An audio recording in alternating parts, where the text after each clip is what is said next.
Vai tas ir svarīgi, ko citi teica par Kristu? Daži tic, daži šaubās, daži noliedz to.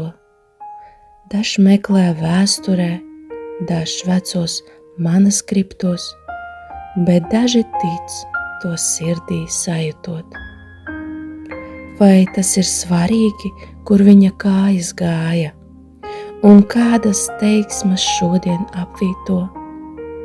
Vai svētais gars kā putns slidinājās, vai tā kā uguns mēlis skāra to?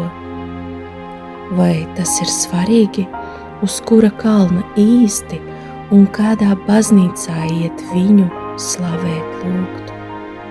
Vai ceļš ir pazīstams vai gluži nepazīstams? Un vai nav jāizbauda tur sāpju mirklis rūgts? Bet man šķiet svarīgi, ka 2000 gados nav aizmirsta vēl zvaigzne austrumos, kas jaunu ticību un jaunu dzīvi radot, bez ieročiem un varas panākt to.